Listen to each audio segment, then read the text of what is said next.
কি যে করে না, আমার সব ঝক্কি পোয়াতে হয়। ছেড়ে দেবো এবার, আমি এই চাকরিটা ছেড়ে দেবো।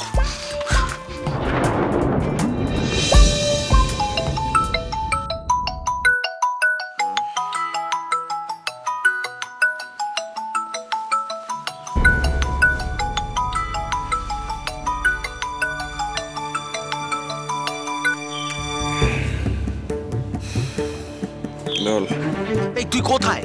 হ্যাঁ, কালকে নাকি তুই রাতে বাড়ি থেকে বেরিয়ে গেছিস, তুই মায়ের বাড়িও যাসনি, তুই কোথায় আছিস বলতো? জাহান্নামে। হ্যাঁ, আমি কোথায় সেই তদন্ত করার চাকরিটা তোকে কে দিয়েছে? বট্ট না শতরূপ? আরে তুই তো সবাইকে সকালবেলা ডেকেছিস স্টুডিওতে, আরে কাজগুলো বুঝে নেওয়ার জন্য। এবার তুই যদি না থাকিস তাহলে তো একটা প্রেস্টিজ ইস্যু, মানে তুই বুঝতে পারছিস। তাই তো আমি তো মানে কি, সবাই এসে গেছে, দেখেছি আমি গায়েব, সেই কারণে তুই আমাকে কল করেছিস, তাই তো? না না, মানে আমি ওই আগে ভাগে চলে এসেছি, সেই জন্য আর কি। এই কিন্তু তুই বাদ দে, তুই কোথায় আছিস বলতো?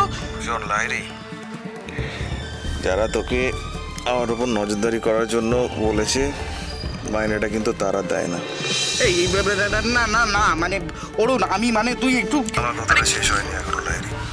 লাইরি, যারা তোকে আমার ব্যাপারে খবর নিতে বলেছে না, তারা যে আমাকে নিয়ে খুব চিন্তিত, আমাকে নিয়ে চিন্তা থেকে খবরটা নিতে বলছে এমনটা নয়। তারা আমাকে ধরে বেঁধে জবাই করতে চায়, আর আমার খোঁজ নিয়ে সেই খবরটা অন্যদের দেওয়ার জন্য আমি তোকে মাইনে দিই না লাইরি। তুই একটা কাজ কর, আমাকে ডিস্টার্ব করিস না, বাকিদের খোঁজ নে, সেটা বরং ভালো হবে, কাজে দেবে। আর তিতির ঠিক টাইমে চলে আসবে, বাকিদের ওপর কনসেন্ট্রেট কর। Lairi, get lost. আরে তুই কত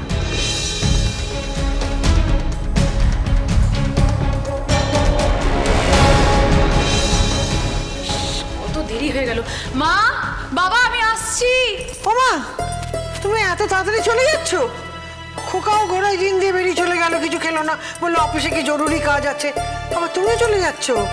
আরে বাবা, এই কটা দিন তো খুব খাটাখাটনি আছে, একটু ছুটি নিলে তো পারতে। মা, আমিও তাই ভেবেছিলাম, কিন্তু লাস্ট ইভেন্টের কিছু হিসেব নিকেশ বাকি রয়ে গেছে, সেগুলো বুঝিয়ে না দিলে পরের ইভেন্ট ঢুকে যাবে, তখন খুব মুশকিলে পড়ে যাব। ও তা যাচ্ছ যে, তোমার টিফিনটা তো নিয়ে যাবে। ও সবিতা, সবিতা, সবিতা, সবিতা, বলছি বৌদির টিফিনটা গুছিয়েছো? হ্যাঁ হ্যাঁ হ্যাঁ মাসিমা, এই তো হয়ে এসছে। তা অনেক হয়েছে, তুমি যা নিটির বিটি, টিফিন গোছাতে গোছাতে বৌদির অফিস থেকে ফেরার সময় হয়ে যাবে। তোমাকে কিচ্ছু করতে হবে না, আমি গোছাচ্ছি। বৌমা তুমি একটু দাঁড়াও, আমি এক্ষুনি নিয়ে আসছি। এই সর সর সর।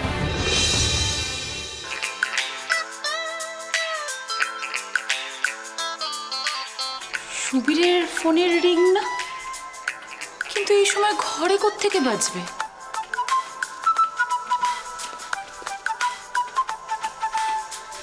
ও মা, তো ঘরে ওর ফোনটা নেই।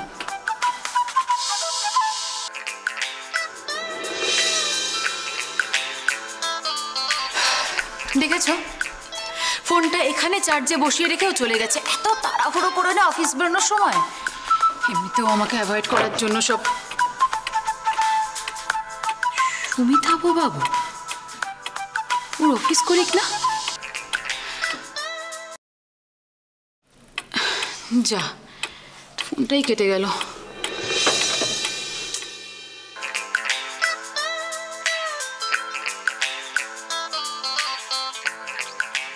বারবার ফোন করছে কেন সুমিতাভ বাবু?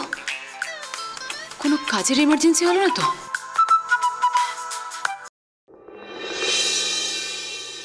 কি বস? হ্যাঁ, স্যাড নিউজটা সবে শুনলাম। ভাই তুই আমাকে একবার জানাবি না? হ্যাঁ, এই তুই আমাকে নিজের ভাই মনে করিস? Sad news? রঞ্জনা, মানে রঞ্জনা বৌদি আপনি? সুবীর কোথায়?